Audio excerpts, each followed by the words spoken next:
नमस्कार, मैं हूं संदीप अखिल। आप देख रहे हैं देसी टॉक। देसी टॉक में आज हमारे साथ हैं छत्तीसगढ़ के कैबिनेट मंत्री डॉक्टर शिव डहरिया जी। डहरिया जी, स्वागत है आपका देसी जी टॉक जी, में। धन्यवाद। आपका भी स्वागत है ब्रदर। बातों की शुरुआत करते हैं। आपकी प्रारंभिक शिक्षा कहाँ से हुई है? मेरी प्रारंभिक शिक्षा मेरा गांव छछान पैरी है और मेरे पिताजी शिक्षक थे। अर्जुनी जो हमारे करडोल ब्लॉक में है वहाँ हुई है और उसके बाद रायपुर में हुई है। प्राथमिक माध्यमिक शाला रायपुर में, फिर हायर सेकेंडरी रायपुर में और कॉलेज की सारी शिक्षा रायपुर में। कुछ दिनों के लिए मैं आयुर्वेदिक कॉलेज में उज्जैन में भी था। तो लगभग प्रारंभिक शिक्षा हमारी रायपुर में ही हुई है। और आगे की जो शिक्षा है, जो उच्च शिक्षा के लिए फिर आप जो है बीएमएस करते हैं, आयुर्वेदिक कॉलेज में एडमिशन लेते हैं, वो एडमिशन कैसा हुआ? उसकी तैयारी आप कैसे किए थे? ये उस समय पीईटी का टेस्ट, पीएटी का टेस्ट होता था, प्री आयुर्वेदिक टेस्ट, पीएमटी उस समय चालू हुआ था। हाँ हाँ। तो कंपटीशन एग्जाम था, उसमें हम लोगों ने एग्जाम दिया और उसके आधार पे सिलेक्शन हुआ था। बचपन में आप बनना क्या चाहते थे? देखिए, बचपन में मेरे माता पिताजी चाहते थे कि मैं डॉक्टर बनूं, जी। लेकिन मेरी इच्छा थी कि मैं उससे भी अच्छा कोई काम करें जिससे हम लोगों की डॉक्टर रहकर जितना सेवा करते हैं उससे ज़्यादा और लोगों की सेवा कैसे की जाए, इसके लिए हम लोगों ने उस समय प्रयास किया। और जब हम 5वीं कक्षा 6वीं कक्षा में पढ़ते थे, यहाँ रायपुर में हॉस्टल में रहते थे, उस समय कांग्रेस भवन के पास हमारा हॉस्टल हुआ करता था, जो हमारा गांधी चौक पुराना जो कांग्रेस कांग्रेस भवन भवन, है। जी हाँ। तो जब हमारे कांग्रेस के बड़े नेता आते थे तो हम लोग बाल सेवा दल के रूप में टोपी लगा के उनको सैल्यूट करने जाते थे। हम्म। और जब स्कूल से छुट्टियां मिलती थी तो कुछ पढ़ाई करते थे, फिर कांग्रेस भवन में जाकर बैठा करते थे और जिस तरह से गतिविधियां होती थी उनको देखा करते थे। जी। तो कांग्रेस की विचारधारा ने आपको कैसे प्रभावित किया? आपके बाल मन को कैसे प्रभावित किया? देखिए, कांग्रेस पार्टी से हमेशा मेरा ही नहीं, देश के जो लोग हैं उनका हमेशा से जुड़ा रहा है। कांग्रेस का इतिहास ही यही है। देश के आज़ादी के आंदोलन में भाग लिया, हमारे हजारों नेताओं ने, कार्यकर्ताओं ने आज़ादी के आंदोलन में अपने प्राण न्यौछावर किए, आज़ादी के लिए जेल गए, सूली पे चढ़ गए, लेकिन उनका एक उद्देश्य था कि हम अपने देश को आज़ाद कराएंगे और देश को आज़ाद कराकर इस देश में प्रजातंत्र स्थापित करेंगे। ये कांग्रेस का हमेशा से सिद्धांत रहा है। इससे हम लोग शुरू से प्रभावित रहे हैं और देश की आज़ादी के बाद हमारे जितने भी नेता हुए हैं उन्होंने देश के नवनिर्माण करने का काम किया है। पंडित नेहरू जी से लेकर शास्त्री जी, इंदिरा जी, राजीव जी, इन लोगों का कार्यकाल हम लोगों ने, नेहरू जी का तो हमने नहीं देखा है, लेकिन उसके बाद के सारे लोगों के, इंदिरा जी से लेके बाकी हमारे जो पूर्ववर्ती नेता हैं उन सबका कार्यकाल देखा है। और उन सब में इंदिरा जी का, राजीव जी का और हमारे डॉक्टर मनमोहन सिंह जी का कार्यकाल बहुत बेहतर रहा है। और देख लीजिए आप, पूरे विश्व में जो हमारा जो संविधान है वो सबसे अच्छा संविधान हमारे देश का माना जाता है। डॉक्टर से राजनेता कैसे बने? जीवन में क्या ये जो बदलाव है, बड़ा बदलाव होता है कि डॉक्टर के रूप में आप जनता की सेवा करें या राजनेता के रूप में सेवा करें। आपके मन में कब आया कि मुझे राजनीति ही करनी है? देखिए, हम लोग जब स्कूल में पढ़ते थे, उस समय जब हमारे विद्यार्थियों की समस्याएं रहती थी, हमारे छात्रों की समस्याएं रहती थी, अनुसूचित जाति जनजाति के गरीब लोगों की जो समस्याएं रहती थी, उन समस्याओं को उठाने का काम हम लोग करते थे। उसका निराकरण कैसे हो उसके लिए हम लोग काम करते थे। और जब हम लोग कॉलेज में आए तो कॉलेज में भी बहुत सारी समस्याएं होती थी छात्रों का या अन्य हमारे लोगों का, उन समस्याओं के निराकरण के हम लोग काम करते थे। और इस तरह से हम लोग जनता की सेवा में काम करते रहे और जनता की सेवा करते हुए आज हम लोग इस पद पर हैं। इस जगह पे पहुंचे हैं। पहली बार और विधायक कब बने आप? मैं पहली बार विधायक 2003 में बना। जी। पलारी विधानसभा क्षेत्र से निर्वाचित हुआ था। उसके बाद बिलाईगढ़ से विधायक रहा, फिर जांजगीर लोकसभा का भी चुनाव लड़ा अब आरंग क्षेत्र का विधायक हूँ, तो निश्चित रूप से हमारी प्रदेश के कांग्रेस पार्टी का और हमारे नेताओं का योगदान रहा है, और हमारे क्षेत्र की जनता का विशेष योगदान जो हम जन सेवा कर रहे हैं उसमें रहा है। आप वर्तमान में आरंग से विधायक हैं, मंत्री भी हैं, तो अन्य जगह के जहाँ-जहाँ से आपने चुनाव लड़ा है, वहाँ के लोग जो है उनके मन में है कि आप वहाँ से चुनाव लड़े, तो कैसा करेंगे? दुविधा की स्थिति से कैसे देखिए पार पाएँगे? देखिए ये तय करने का काम हमारा पार्टी का होता है। हुँ, मैं तो, मेरा विधानसभा क्षेत्र आरंग है और मैं चाहूंगा कि मैं आरंग से ही चुनाव लड़ूं, हुँ। और आरंग के क्षेत्र में हम लोग काम कर रहे हैं, लेकिन कौन कहाँ से लड़ेगा, कौन किस पद में रहेगा, कौन किसको किस तरह की जिम्मेदारी दिया जाना, ये सब पार्टी पर निर्भर करता है। हम लोग पार्टी के सच्चे सिपाही हैं और पार्टी जो निर्देश देगी वो काम हम लोग करते हैं। विधानसभा आपने बदला, लगभग तीसरा विधानसभा है, लोकसभा का चुनाव भी आपने लड़ा। जनता का स्नेह आपके साथ रहा, इसे आप कैसे देखते हैं? निश्चित रूप से जनता का विशेष स्नेह मुझे रहा है, और आज भी ऐसा नहीं कि मैं पुराने क्षेत्र के लोगों को छोड़ दिया हूँ। पुराने क्षेत्र के भी लोग मेरे पास आते हैं, और पूरे प्रदेश के, जब मैं प्रदेश कांग्रेस में 2000 में प्रभारी महामंत्री हुआ करता था प्रदेश कांग्रेस का, तो उस समय मैं पूरे प्रदेश का दौरा किया हूँ। हमारे अभी उस समय 199 ब्लॉक हुआ करते थे, आज 307 हमारे संगठन के ब्लॉक हैं। हुँ, तो उन सब जगहों में मैं गया हूँ। आप दक्षिण बस्तर से लेके हमारे उत्तर के अपन अंबिकापुर, सरगुजा, जसपुर, मतलब सभी जिलों के हर ब्लॉक में मैं गया हूँ। राजनीति में रोल मॉडल कौन है आपके? देखिए राजनीति में रोल मॉडल मैं किसी एक का नाम नहीं ले सकता, लेकिन हमारी राजनीति में पंडित नेहरू जी, इंदिरा जी, राजीव जी, आदरणीय सोनिया गांधी जी, राहुल गांधी जी, इन लोगों ने बेहतर काम किया है। ये सब मेरे रोल मॉडल हैं, जो हमारे देश की दशा दिशा को बदलने का, और गरीब लोगों को जो उठाने का, गरीब लोगों की रक्षा करने का, और देश को आगे बढ़ाने का काम इन लोगों ने किया है। राजीव जी ने इस देश को पंचायती राज दिया, आज कंप्यूटर युग जो चल रहा है, बहुत सारी चीज़ें, 18 साल का मताधिकार का अधिकार, इन सब चीज़ों में जिन लोगों ने इस देश के लिए काम किया है, ये सब मेरे रोल मॉडल हैं।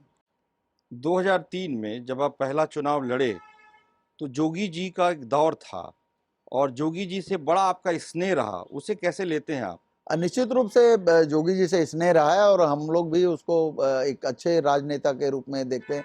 जब वो यहाँ कलेक्टर थे तो हम लोग स्टूडेंट लीडरशिप में काम किया करते थे, और जोगी जी का हमेशा से ये रहा है कि खासकर गरीब लोगों का, अनुसूचित जाति, जनजाति, पिछड़े वर्ग, माइनॉरिटीज, इन लोगों को ज़्यादा संरक्षण उनसे मिलता था। और निश्चित रूप से छत्तीसगढ़ में जो काम उन्होंने किया है, वो उन कामों को भुलाया नहीं जा सकता। उन्होंने छत्तीसगढ़ को एक नई दिशा दी है। शादी कब हुई आपकी? मेरी शादी 1998 में हुई। जी, मेरी धर्मपत्नी श्रीमती शकुन डहरिया जी हैं, और जी। मेरे 3 बच्चे हैं, 2 बेटियां हैं, 1 बेटा है। अ, और मेरे परिवार में मेरे माता पिता जी का स्नेह आशीर्वाद हमेशा रहा है।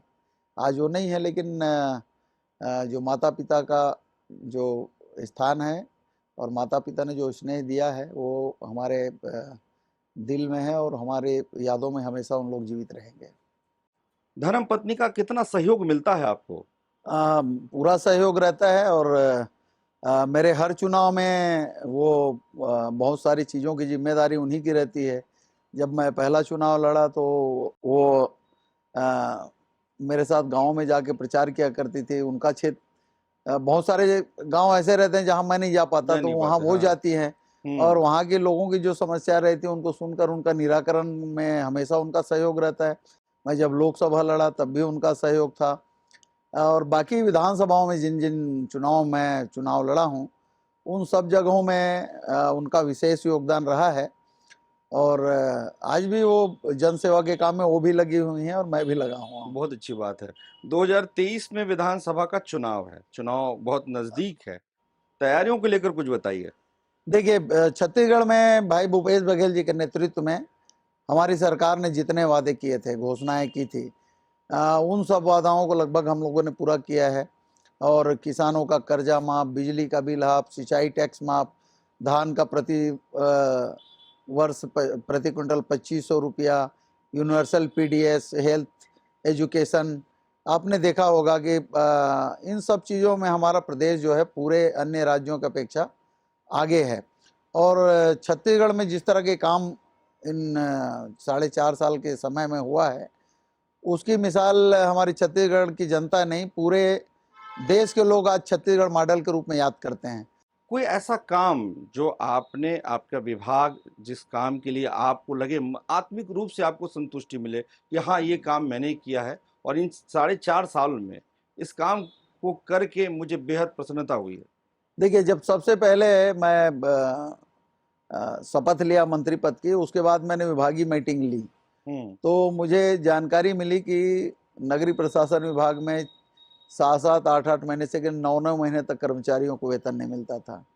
मैंने कहा कि भाई ये तो गलत बात है कि कोई एक सफाई कर्मी है और अगर 10,000 15,000 रुपया वेतन पाने वाले आदमी को अगर 9-9 महीने तक तनख्वाह ना मिले तो उनकी क्या स्थिति होती समझ सकते हैं। मैंने कहा कि मेरा वेतन मैं इस माह से बंद कर रहा हूँ। उसके बाद मैंने कहा कि हर महीने की 7 तारीख तक वेतन हमारे कर्मचारियों को मिल जाना चाहिए नगरीय निकाय के पूरे प्रदेश के। और दूसरे महीने तक लगभग रेगुलर की स्थिति आई और मैंने कहा कि सेक्रेटरी साहब को अगर अगले महीने से नहीं होगा तो आपकी तनख्वाह बंद करूंगा और फिर डायरेक्टरेट के सारे लोगों की तनख्वाह बंद करूंगा। और वो रेगुलर हो गया। जो हमारे प्रदेश में लोगों को 7 तारीख तक वेतन मिल जाता है नगरीय निकाय के लोगों को।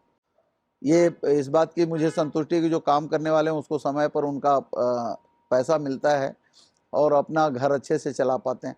और हमने अन्य देशों में और हमारे देश में जो बड़े शहर हैं वहाँ सफाई की व्यवस्था किस तरह से होती है इस बारे में हमने अध्ययन करवाया और उसके अनुरूप हम लोगों ने कहा कि जो देश में सबसे अच्छा काम होता है वो हमारे यहाँ होना चाहिए।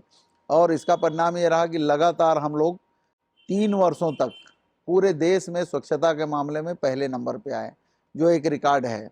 और माननीय राष्ट्रपति जी ने हमको पुरस्कृत किया लगातार 3 वर्षों तक। उसके अलावा और जो हमारे अन्य मापदंड है, प्रधानमंत्री आवास की जो बात आज हमारे विपक्षी साथी लोग कहते हैं कि अच्छा नहीं लगातार, होता, हाँ, ये बड़ा एक ऐसा ये सवाल है आरोप लगाते हैं। जी। लेकिन नगरीय निकाय क्षेत्रों में प्रधानमंत्री आवास में माननीय प्रधानमंत्री जी ने सबसे अच्छा गुणवत्ता का पूरे देश में पहले नंबर का पुरस्कार छत्तीसगढ़ राज्य को दिया। वो तो ये भी कहती है भारतीय जनता पार्टी की, जितना काम शहरों में होना था, नगरीय प्रशासन विभाग को जितना काम करना था, विकास जो हुआ था उनकी सरकार के समय हुआ था। अभी बीते 4.5 सालों में विकास हुआ ही नहीं है। देखिए, भारतीय जनता पार्टी के 15 साल के जो समय था उसमें भारतीय जनता पार्टी ने सिर्फ भ्रष्टाचार और कमीशन खोरी के अलावा दूसरा कोई काम नहीं किया। शहरों की क्या स्थिति थी आपने पहले भी देखा होगा, आज देख रहे हैं। पहले टैंकरों की भरमार लाइन लगी रहती थी, आज नगरीय निकाय में कहीं टैंकर देखने को मिल रहा है तो मुझे बता दीजिए। टैंकर एक भी नहीं दिखता। हमने शहरों को टैंकर मुक्त किया। पूरे जल आवर्धन योजना है, हमें चाहिए स्वच्छता के मामले में हमने सबसे अच्छा काम किया। सड़क, पानी, बिजली, सफाई, जो मूलभूत सुविधाएं मिलनी चाहिए वो हमने बेहतर तरीके से किया है। और ये तो यहाँ झूठ बोलने का काम करते हैं। झूठ बोलने के अलावा कोई काम है नहीं। कौन सा काम नहीं हुआ ये बता दे। पूरे देश में हम स्वच्छता के मामले में पहले नंबर में आए। ओडीएफ प्लस प्लस में आज भी हम पूरे देश में छत्तीसगढ़ राज्य पहले नंबर पे है। प्रधानमंत्री आवास में सबसे अच्छी गुणवत्ता का पहले नंबर का पुरस्कार हमको मिल रहा है जी। तो हम लोगों ने बेहतर काम किया है, इसीलिए तो पुरस्कार मिल रहे हैं। भारतीय जनता पार्टी को एक उदाहरण बता के कौन सा काम नहीं हुआ है। 2023 के विधानसभा चुनाव को लेकर कांग्रेस जो है, कांग्रेस की तैयारियों को लेकर आप हमें बताएं। जिस तरह से 2018 में चुनाव के पूर्व हमारी पार्टी ने पूरे प्रदेश में जाकर जनता को भारतीय जनता पार्टी की खामियां गिनाई थी, इसका नतीजा था हमारे नेतृत्व में भाई भूपेश बघेल जी और हमारे तब के प्रभारी आदरणीय पुनिया जी और हमारे सभी जो वरिष्ठ नेतागण हैं, सभी ने एक साथ मिलकर उस समय काम किया और उसका परिणाम था कि हम लोग आए हैं। भारतीय जनता पार्टी 15 साल रही, 15 सीट पे सिमट गई। आज तो वो 14 सीट में चले गए हैं। आप देख लीजिए, 5 उपचुनाव हुए हैं विधानसभा के, 5 चुनाव हम जीते हैं। नगरीय निकाय के 80% सीटें हम लोगों ने जीता है। 2 अलग अलग टाइम में हुए। 2019 में चुनाव हुआ, फिर अभी 2021 में 22 में चुनाव हुआ। सारी सीटें हम जीते हैं। ग्राम पंचायतों में हमारी नहीं, अधिकांश सीटें जीते विधानसभा के हैं। चुनाव, नगरीय निकाय के चुनाव, पंचायत के चुनाव में आपको जीत दर्ज हुई। जी हाँ। लेकिन ठीक 1 साल बाद जब लोकसभा का चुनाव होता है, तो आपको उतनी सीटें नहीं मिलती हैं। हाँ, देखिए ये सब हम लोकसभा चुनाव के बाद जीते हैं। जितनी इस चुनाव की मैं बात कर रहा हूँ, ग्राम पंचायत का चुनाव, नगर पालिका, नगर पंचायत के चुनाव, नगर निगम के चुनाव, ये सारे चुनाव लोकसभा चुनाव के बाद हुए हैं। और हमारे बाई इलेक्शन जो हुए हैं वो लोकसभा चुनाव के बाद हुए हैं।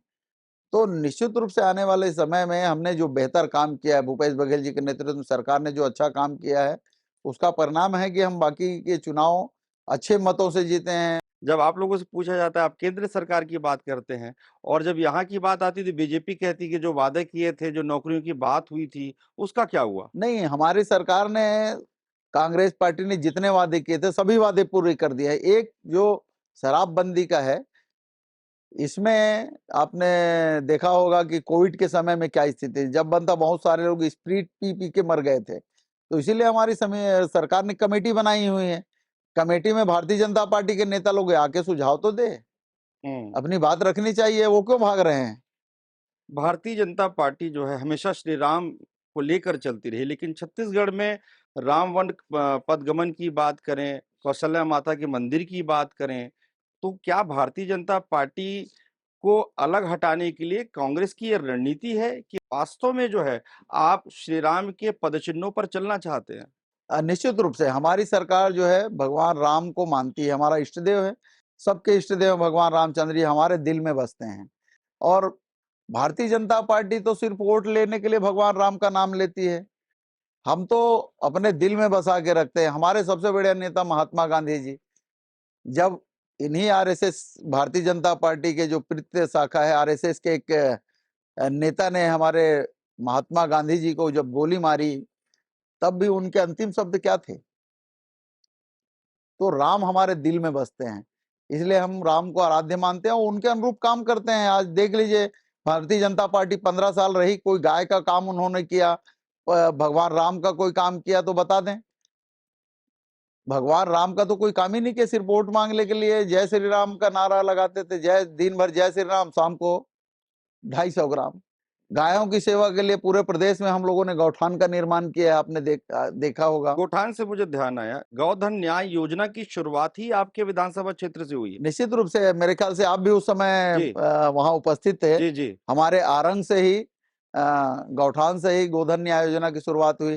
गोधन न्याय योजना में हम गोबर की खरीदी करते हैं और गोबर की जो खरीदी होती है उसका पैसा सरकार देती है, और जो उससे वर्मी कंपोस्ट बनाते हैं या खाद बनाते हैं, उसका जो लाभांश है आज स्वसहायता समूह की बहनों को मिल रहा है। निश्चित रूप से एक अच्छी पहल भूपेश बघेल जी के नेतृत्व में हुई है। गौठान बने, हमारे गायों की सेवा वहां होती है, चारे पानी की व्यवस्था है, और उससे हमारे गांव में एक अच्छा माहौल भी बना है। धर्मांतरण को लेकर बड़ा आरोप भारतीय जनता पार्टी लगातार लगा रही है। आपका क्या कहना? वर्तमान में स्थिति क्या है? भारतीय जनता पार्टी के पास कोई मुद्दा ही नहीं है, इसलिए वो इस तरह का आरोप लगाते हैं। हमने तो विधानसभा में रमन सिंह जी और उनके पुराने मंत्रियों को, नेता प्रतिपक्ष कहा कि पूरे प्रदेश में एक भी धर्मांतरण का मुद्दा हो तो आप बता दीजिए। उनके पास कोई जवाब नहीं है। धर्मांतरण हुआ कहाँ है बताए तो। धर्मांतरण अगर कुछ हुआ है, वो उनकी सरकार में, 15 साल की सरकार में हुआ है। आदिवासियों का कुछ जगह धर्मांतरण हुआ है, वो भारतीय जनता पार्टी के सरकार में है। जितने चर्च बने हैं वो भारतीय जनता पार्टी के सरकार में बने हैं। हमारी सरकार में एक भी बना हो तो बता दीजिए 4.5 साल के कार्यकाल में। तो ये भारतीय जनता पार्टी के पास आज कोई मुद्दा है, ना कोई विजन है, ना उनके पास छत्तीसगढ़ में कोई नेता है। और उनके जो नेता हैं वो एक दूसरे की राजनीति में एक दूसरे के खिलाफ बोलने के लिए तैयार है। आज इनका सबसे बड़ा आदिवासी नेता था, जो देश का सबसे बड़ा ये आदिवासी नेता है, नंद कुमार साय जी, वो आज भारतीय जनता पार्टी से संतुष्ट हो कांग्रेस में आ गए, इसलिए कि कांग्रेस पार्टी अच्छा काम कर रही है। उन्होंने कहा कि मैं किसी के कहने पे नहीं आया हूं, कांग्रेस पार्टी का काम को देखकर आया हूं। भूपेश बघेल जी के नेतृत्व में जो अच्छा काम छत्तीसगढ़ में हो रहा है, उसको देख के आज कांग्रेस में शामिल हुआ हूं। ये आदिवासियों की स्थिति बद से बदतर है। भारतीय जनता पार्टी में कोई सुनने वाला नहीं है आदिवासियों का। 15 साल क्या था, 15 साल भारतीय जनता पार्टी की सरकार में आदिवासियों की जल जंगल जमीन छीनी गई, और हमारी सरकार में उन आदिवासियों को स्वरोजगार के अवसर उपलब्ध कराए गए। जो लघु वनोपज 5 किस्म के भारतीय जनता पार्टी के सरकार में खरीदी करती थी। आज हम 65 से ज्यादा लघु वनोपजों की खरीदी करते खरीदी हैं कर रहे हैं, हाँ। और उनका लाभांश सीधा हमारे लोगों को मिल रहा है, आदिवासियों को मिल रहा है, वैल्यू एडिशन भी उसका हो रहा है। दूसरे देशों में उनके जो महुआ होता है, आपने देखा होगा इन लोगों के समय में तो महुआ के खरीदी बंद कर दिए थे, लोगों ने सड़क में फेंक दिया था महुआ को उनके समय। आज वही महुआ विदेशों में जाता है, 125 रुपए किलो बिक रहा है, अमेरिका जा रहा है, इंग्लैंड जा रहा है, दूसरे देशों में हो रहा है। और उसका पैसा किसको मिल रहा है? जो इस काम में लगे हुए हैं, जो महुआ एकत्र करने वाले लोग हैं, आदिवासी लोग, गरीब लोग, उसका सीधा उसको लाभांश मिल रहा है।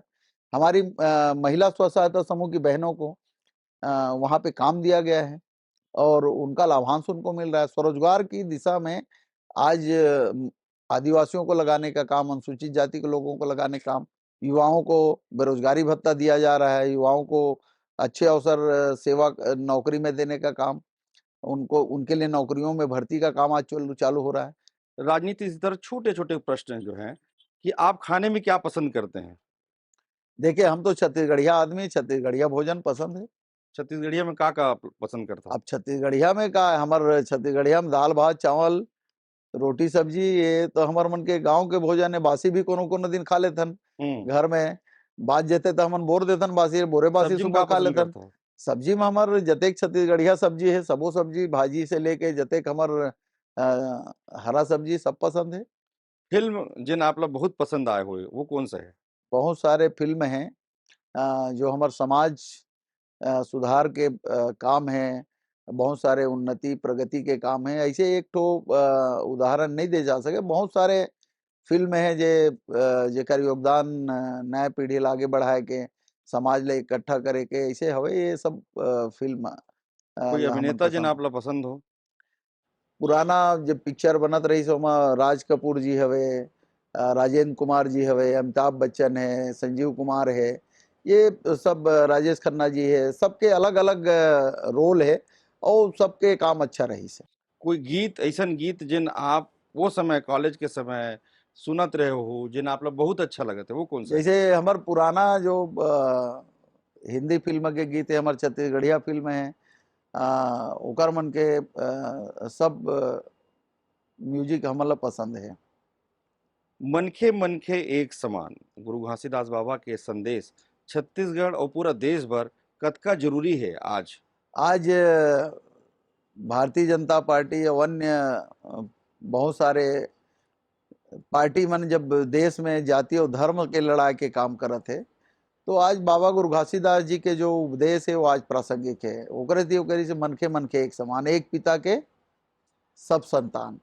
तो मनखे मनखे तो एक है, सब ला अपन कर्म के माध्यम से आगे बढ़ना है, जो जैसे अच्छा कर्म करी वो ऐसे आगे बढ़ी।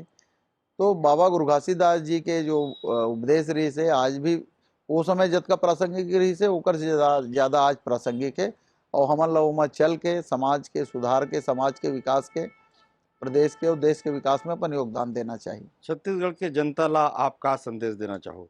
देखिए, छत्तीसगढ़ के जनता हमेशा शांति प्रिय रहे हवे और लाग लपेट में ज्यादा नहीं आवे, और हमार छत्तीसगढ़िया मन जो होते भोला भाला होते, तो भोला भाला होए के माध्यम से ओमन सब हमार प्रदेश के विकास में ओकर हमेशा योगदान रहा है और अपन देश के अपन खुद के विकास में और पूरा प्रदेश के विकास में ओकर हमेशा योगदान रहा है।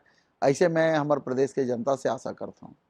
हमारे साथ थे छत्तीसगढ़ के कैबिनेट मंत्री डॉक्टर शिव डहरिया जी। डहरिया जी, बहुत बहुत धन्यवाद आपका। जी, आपका भी बहुत बहुत धन्यवाद।